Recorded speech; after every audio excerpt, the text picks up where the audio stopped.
C'est tout un exercice enlever le masque avec le micro-casque. Je vous le dis, c'est un piège. Eh bien, après un chant comme ça, je ne sais plus trop quoi dire. J'ai l'impression que le chant a tout dit ce que je voulais dire. C'est comme des prières, hein, ces chants-là. Ça vient chercher en nous des réflexions et aussi des désirs. Ça fait surmonter peut-être des prières, des requêtes. Et je pense que vous en avez entendu beaucoup, hein, des souhaits. On souhaite des choses et on s'est souhaité des choses. Beaucoup. Au cours des derniers jours, on en a entendu, on en a lu. Alors, moi, je vous souhaite, pour 2021, de la lumière. Pas n'importe quelle sorte de lumière. Comme on a chanté, cette lumière-là qui éclaire et qui donne cette espérance de vie remplie et satisfaisante. Mais qu'est-ce que ça veut dire tout ça, hein? Et il y a des gens qui l'ont saisi, cette espérance-là. Êtes-vous de ceux qui ont saisi cette espérance-là, cette joie qui vient de cette lumière qui éclaire les nations? En tout cas, je vous le souhaite. Si vous ne l'avez pas connu, je vous le souhaite ardemment. Et comme je le mentionnais, on s'est partagé toutes sortes de souhaits dans les derniers jours, parce que les souhaits, c'est comme des attentes. On attend des choses. On souhaite. Peut-être que même on languit pour certaines choses.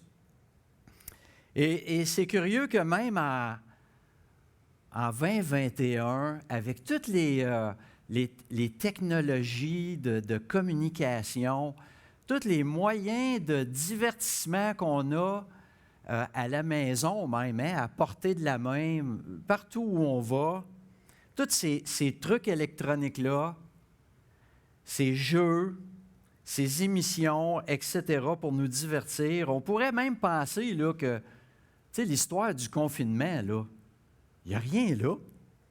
Hein? Le confinement, ce n'est pas vraiment un obstacle à notre vie sociale. Mais pourtant, on a vécu des choses très difficiles et on continue de le vivre ensemble. Et je vais vous présenter ce matin des souhaits que ma sœur a publiés sur Facebook, et je le fais avec sa permission, des souhaits. Je trouvais ça beau et je trouvais ça intéressant. On pouvait lire dans ça des désirs, hein, des désirs qui représentent ce que l'on vit actuellement. Alors, comme j'ai dit, je le mets avec sa permission parce que je trouvais ça interpellant. Alors, ces souhaits, les souhaits que ma sœur a envoyés à ses amis sur les réseaux sociaux sont les suivants. Hein, je vous souhaite pour 2021 de l'espoir, hein, des grands changements, des rapprochements, des câlins à profusion, des repas en famille, des repas entre amis, la liberté, la santé, l'amour et des bisous à profusion, j'imagine. Hein? Mettre dans l'ordre que vous voulez, et pour cela, patience et résilience. Hein? Une chance qu'on a ça.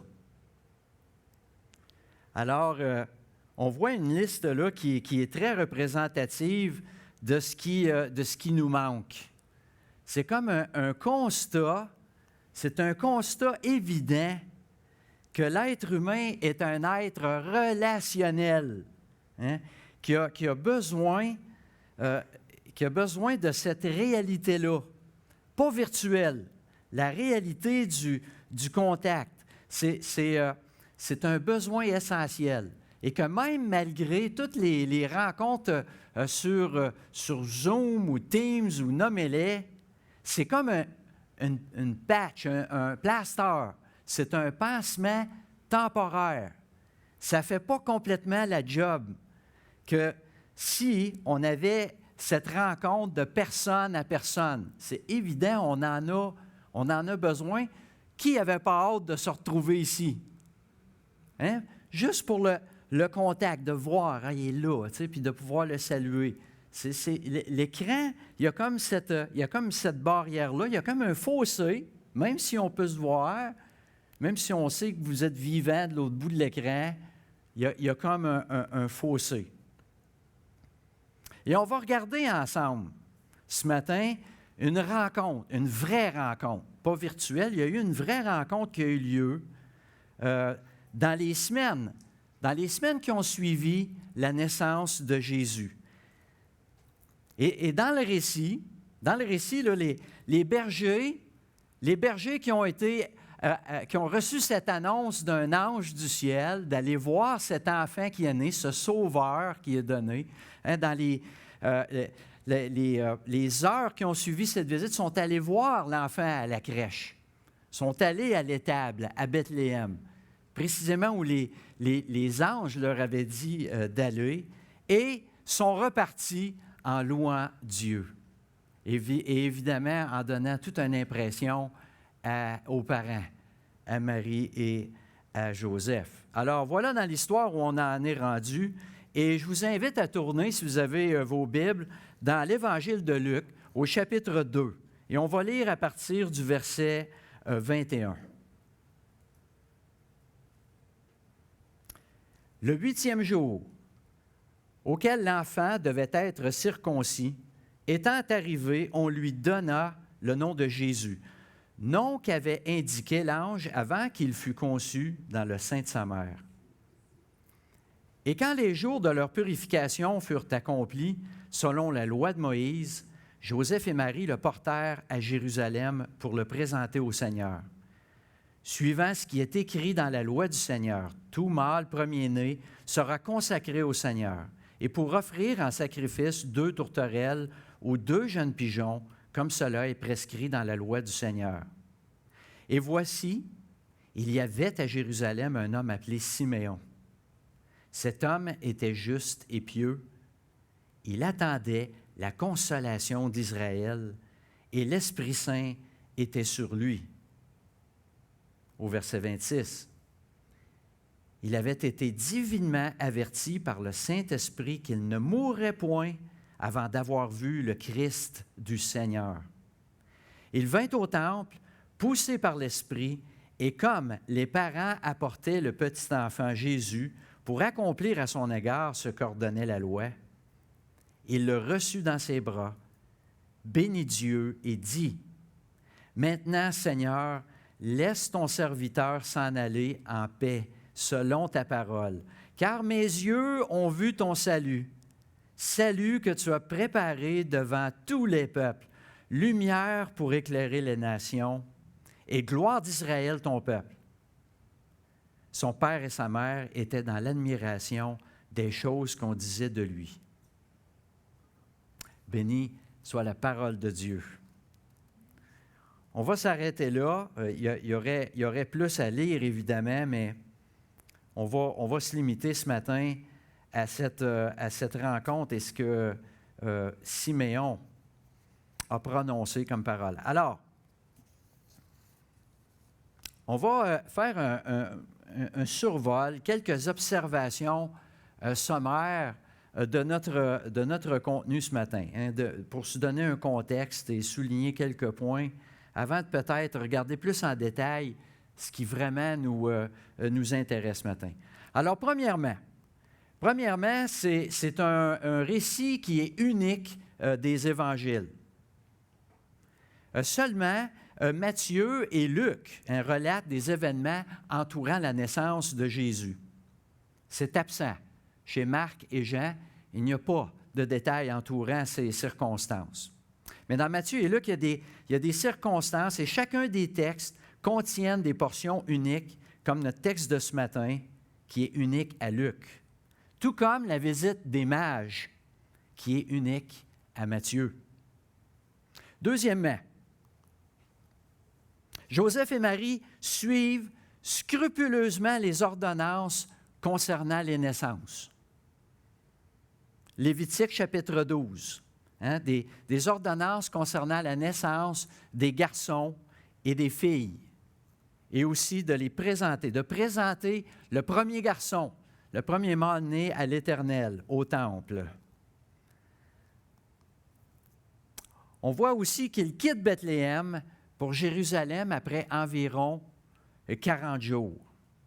Si on veut y aller exactement, c'était 8 jours lors de la circoncision et 30 jours d'attente pour le temps de purification.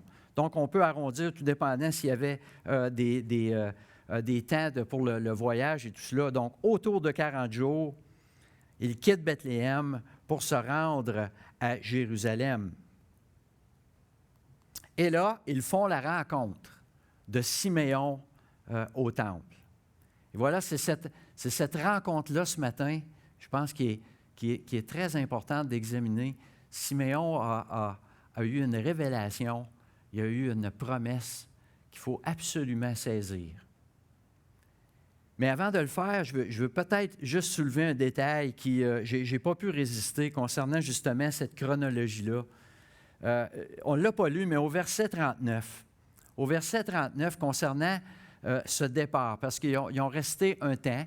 L'Écriture ne dit pas combien de temps ils ont resté à Jérusalem, mais les Écritures indiquent que lorsqu'ils eurent accompli ce qu'il y avait à faire au temple, ils sont repartis pour la Galilée, à Nazareth.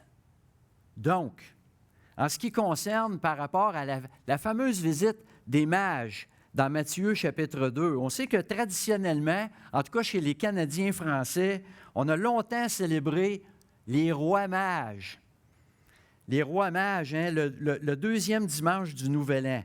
C'était une tradition aussi qui montrait aussi ces 3 rois mages qui apportent les cadeaux à Jésus dans cette étable de Bethléem. Et parfois, on les voyait même en présence des bergers, pour en déduire qu'ils étaient là la nuit de la naissance. Alors, premièrement, juste pour indiquer qu'il n'y a rien dans les Écritures. Il n'y a rien dans les Écritures qui indique que ces hommes détenaient le titre de roi, ni combien ils étaient. C'était de la spéculation, de la tradition. Et deuxièmement, on peut aisément déduire des Écritures que Jésus avait au moins 2 ans lorsque les mages arrivèrent en Judée, selon le temps qu'ils avaient indiqué à Hérode par rapport à l'étoile, depuis combien de temps l'étoile brillait. Donc, la Sainte Famille n'était plus à Bethléem dans une étable depuis plusieurs mois. Donc, comme je le mentionnais, on va regarder ce qui se passe avec notre personnage Siméon. Alors, premièrement, le texte mentionne que Siméon était un homme pieux et qui craignait Dieu. Il était juste devant les yeux de l'Éternel. Et c'est important de le mentionner parce que Siméon avait une mission. Siméon avait reçu une promesse, et une promesse qu'il allait voir de ses propres yeux. Et il allait rencontrer cette promesse-là en personne. Donc, Dieu s'est pourvu de quelqu'un de qualifié spirituellement, intérieurement, pour accomplir ce travail pour lui. Deuxièmement, il était porteur de cette promesse. Cette promesse qui disait qu'il verrait le salut d'Israël avant de mourir. Il verrait le salut d'Israël. C'était quelque chose de grandiose pour n'importe quel juif de cette époque. C'était quelque chose qui, pour lui, il allait voir ce que des générations attendaient, des générations et des générations. Et il allait le voir avant de mourir. C'était une promesse qui venait de l'Éternel, faite par le Saint-Esprit même, et l'Éternel remplit ses promesses. Troisièmement, le texte le mentionne qu'il est poussé par l'Esprit. Alors, Siméon n'est pas un devin. Siméon, à un moment donné, ne sachant quand cette promesse allait s'accomplir, le Saint-Esprit le pousse vers l'endroit, le pousse vers ce lieu, vers ce moment pour avoir cette rencontre. on voit que le Saint-Esprit, fidèle à son ministère, comme on le voit dans l'Ancien Testament, il agit dans des moments spontanés, ponctuels, et envoie à ce moment-là Siméon à un endroit précis pour aller à la rencontre de cette promesse. Et quatrièmement, il va faire 2 énoncés. Il va s'adresser à Dieu sous la forme d'un cantique et il parle ensuite à Marie. Et c'est son cantique qui nous intéresse ce matin parce qu'il explique qu'est-ce que Siméon attendait. Il attendait, comme on le lit dans les versets 29 à 32, et je vous les relis. Maintenant, Seigneur, laisse ton serviteur s'en aller en paix selon ta parole. Car mes yeux ont vu ton salut. Salut que tu as préparé devant tous les peuples. Lumière pour éclairer les nations et gloire d'Israël, ton peuple. Alors, pour bien comprendre Siméon, il faut retourner au commencement. Au commencement, en Éden, l'homme et la femme étant en parfaite union entre eux deux, mais surtout avec leur Créateur. Et ils vivent sans connaître les petits bobos, la maladie, même la mort. Et il n'y avait à ce moment-là rien qui pouvait entraver cette relation, cette vraie relation, cette proximité entre Dieu et sa créature. C'était bon. Et ce besoin relationnel qui est tellement fort en nous, moi, personnellement, j'ai comme la conviction même que Adam pouvait partager à Dieu, quand il conversait avec, qu'il lui partageait même ses moments de solitude, avant que Ève soit créée de sa côte. Il lui partageait à Dieu le fait qu'il trouvait ça difficile d'être seul, et que malgré une création bonne, parfaite, exempte du péché, Dieu a lui-même formulé le constat que la solitude d'Adam n'était pas bonne. On ne sait pas combien de temps s'est écoulé.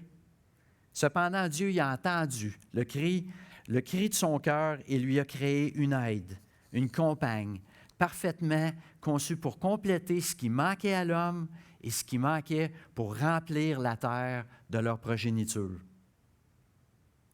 Et Dieu leur demande qu'une seule chose, une seule. Et puis à un moment donné, ils ont choisi un mensonge qui leur garantissait de devenir égal à Dieu. Cette union parfaite entre le Créateur dont jouissaient Adam et Ève a été contaminée, entachée. Il y a un virus qui s'est introduit dans le système. Il y a une pandémie mondiale permanente qui est déclenchée. Fini cette communion intime avec le Créateur. Dieu met l'humanité en confinement. Non seulement l'homme perd son immortalité, mais un vide énorme s'installe dans son cœur. La perte de cette relation, de cette proximité qu'il y avait avec le Créateur, qui lui apportait cette pleine satisfaction, le contentement total, le complet et véritable sens de la vie. Et pendant quelques centaines de siècles, l'homme use de son intelligence et tente par toutes sortes de moyens de combler ce vide, mais en vain. Mais il y a une bonne nouvelle. Il y a une bonne nouvelle dans ça, parce que Dieu, dans sa sagesse infinie, depuis l'éternité, il met un plan de sauvetage à l'œuvre. Un plan de sauvetage pour sortir l'humanité de cette pandémie mortelle. Un plan que Dieu lui-même annonce hein, il l'annonce au serpent dans le jardin d'Éden, hein, qu'un descendant d'Ève allait lui écraser la tête et avoir la victoire sur ce virus qui est le péché. Et à partir de ce moment-là, Dieu dévoile progressivement son plan à travers différentes actions et multitudes de serviteurs au fil des siècles. Hein, vous connaissez ce fameux deuxième couplet de ce chant de Noël traditionnel. Hein? Il est né le divin enfant et on chante, hein? Depuis plus de 4000 ans, nous annonçaient tous les prophètes. Depuis plus de 4000 ans, nous le promettaient. Nous attendions cet heureux temps, un temps de consolation. Un sauveur était promis, un Messie qui allait réparer et rétablir toutes choses. Et de génération en génération, ceux qui croyaient, comme Siméon, ils s'accrochaient à cette promesse-là. Et puis, ils attendaient. Et pourrait-on dire, avec patience et résilience. Israël attendait, hein, comme peuple, comme nation, il attendait. Mais il y avait une différence entre ce que les Écritures annonçaient, ce que Siméon savait, hein, et ce que le peuple désirait. Vous savez, hein, que dans la collectivité, maintenant, il vient comme un mouvement. Il y a comme une pensée. Ce n'est plus des pensées singulières où des gens savent ce qu'il y a à savoir. C'est que tout le monde sait ce que tout le monde veut savoir. C'est comme une pensée collective. Et puis ça, c'est dangereux. Israël attendait une délivrance de leurs souffrances.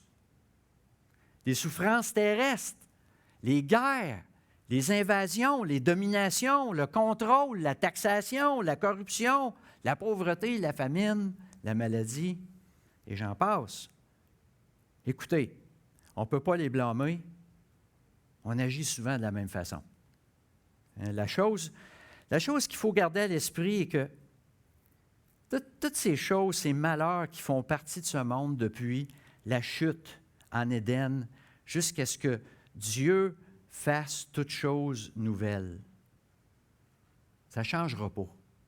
Ça a toujours été. Voyez les problèmes qu'Israël faisait face. Si vous écoutez les nouvelles internationales, il n'y a pas grand-chose qui a changé. Tout ce que j'ai énuméré existe encore. Et même à plus grande échelle. Et là, Israël, bien, c'était la énième vague qui les frappait. Hein? Il y a eu les invasions assyriennes, puis ensuite la domination babylonienne sur la Judée, la diaspora qui s'en est suivie, les dominations médo-perses, grecques, syriennes, pour aboutir à la situation qui prévalait à ce moment-là, au temps de Siméon, la domination romaine. Ils ont eu plus que 2 vagues. Et tout ce temps-là, on attendait un héros, un leader politique, militaire, qui allait rétablir Israël dans sa primauté, dans la gloire des siècles passés, du temps de David et de Salomon. Il voulait retrouver ça absolument. Et finalement, celui qui voyait comme sauveur, il est arrêté puis il est exécuté. Et puis moins d'un siècle après sa mort, après la venue du Sauveur qu'il croyait, le cœur même d'Israël, son temple à Jérusalem et les murailles sont alors complètement détruites. Et exactement comme le Seigneur lui-même l'avait annoncé. Il l'avait annoncé à ses disciples. Hein, voyez-vous tout cela? Hein, quand il visitait le temple, il montrait à Jésus, regarde la construction qui est ici. Il dit, voyez-vous tout cela? Il ne restera pas pierre sur pierre qui ne soit renversé. Et en l'an 70, c'est exactement ce qui est arrivé. Alors, on aurait raison de se poser la question si on était à leur place. Hein, quelle sorte de plan de sauvetage que c'était ça? C'est certain que pour bien des Juifs, la déception a été totale. ce Jésus de Nazareth qui leur avait créé des fausses attentes. C'était un pétard mouillé. Il a manqué sa shot. Ou il a choqué. Pauvre gars. Puis pauvre de nous qui a embarqué dans sa galère. Vous savez, face à l'adversité, le monde, même encore aujourd'hui, même dans sa résilience et dans sa patience, il attend toujours une solution. Une solution miracle qui va éliminer les épidémies, les guerres, les gaz à effet de serre, la surconsommation, l'injustice, la criminalité, la pauvreté, la famine, le cancer, le mal de vivre, la solitude, le confinement. Écoutez, c'est sûr, il n'y a rien de mal à vouloir mettre en place des solutions à tous les problèmes que la vie, pour que la vie soit agréable, paisible, palpitante, festive. Il n'y a rien de mal à cela. Mais ce matin, moi, je veux péter votre bulle. Je veux vous décevoir. Si vous êtes de ceux qui vivez de solution en solution, ou un plan de sauvetage mondial, global à tous ces problèmes-là, à un moment donné, il va en avoir un. Prochainement. Bientôt. Mais je vous le dis, vous ne voulez pas faire partie de ce mouvement-là. Mais ça, c'est un autre sujet qu'on pourrait développer. Mais moi, je vous invite ce matin à considérer plutôt ce que Siméon attendait. Son attente était basée sur des prophéties, des promesses venant de prophètes de l'Éternel et sur lesquelles on pourrait faire une étude complète sur les dizaines de prophéties messianiques, juste dans l'Ancien Testament. Des dizaines qui se sont accomplies jusqu'à Siméon.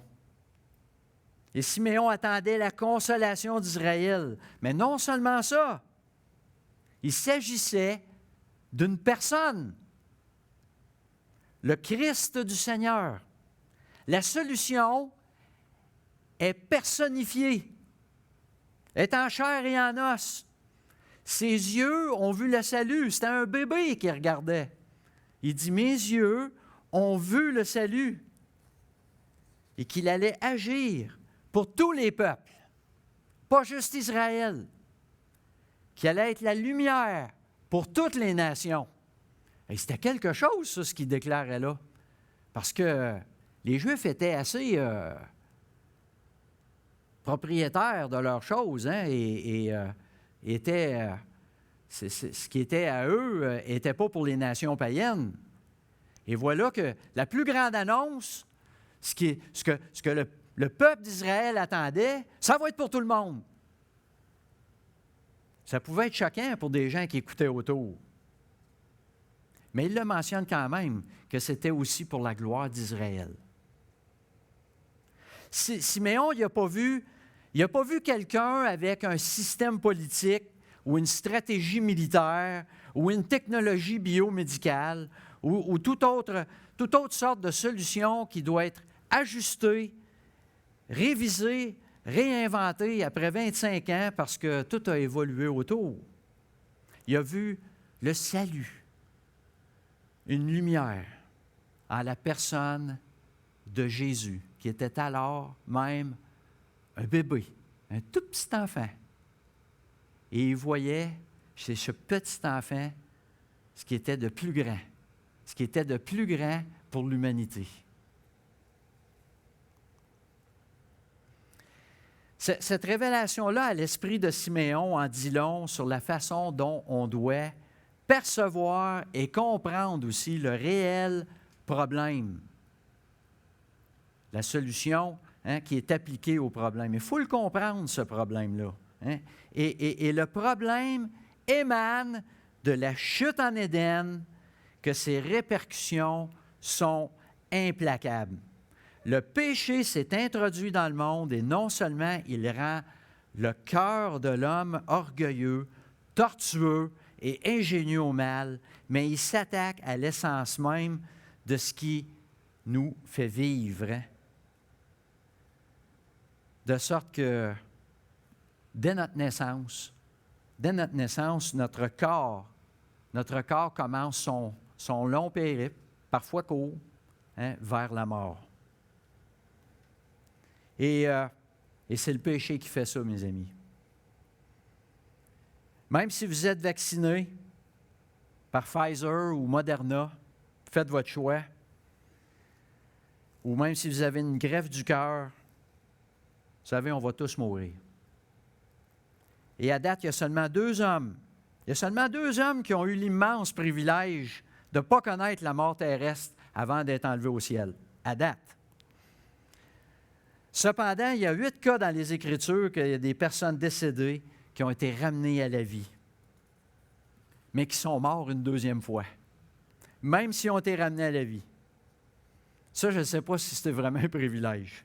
Même Lazare, que Jésus a ramené à la vie, il est éventuellement retourné au tombeau. Je peux juste imaginer Lazare, hein? « Hey, merci Seigneur! » Ah, écoute, remercie-moi pas trop vite. Tu vas y retourner. C'est pas fini. Alors, certains qui m'écoutent ce matin vont peut-être dire, « Hey, Gisèle, le type sur Internet qui parle, il nous annonce qu'on va tous mourir. » Tu parles d'un scoop, toi. Ou bien, vous êtes peut-être de ceux qui disent, « Bien là, écoute, ça ne peut pas être pire ce que tu es en train de nous raconter là. » Bien, il y a pire encore. Que tous ceux qui meurent sans la solution sont voués à une éternité dans un lieu totalement dépourvu, vide de la présence et de l'action de Dieu. Un lieu vide de l'amour et de la grâce de Dieu. Ça, c'est l'enfer, mes amis. Et Dieu ne forcera pas personne à être dans sa présence dans le paradis pour l'éternité, s'ils en ont exprimé le désir pendant leur court séjour sur terre. Après la mort, tous ressusciteront. Eh oui, tout le monde va ressusciter. Et tous comparaîtront au jugement qui les enverra directement dans la géhenne. Mais sachez que ce n'est pas juste un jugement au cours duquel il y a une évaluation de votre vie et que là, vous allez tenter par tous les moyens de semer un doute raisonnable au juge. C'est assez simple, en fait. Et puis là, laissez-moi juste peut-être utiliser cette illustration-là. On va vous prendre une prise de sang, ils vont l'analyser, et puis le juge va déterminer si ça va ressortir positif ou négatif. Mais selon vos œuvres, ça va ressortir positif. C'est contaminé. Puis c'est la quarantaine éternelle.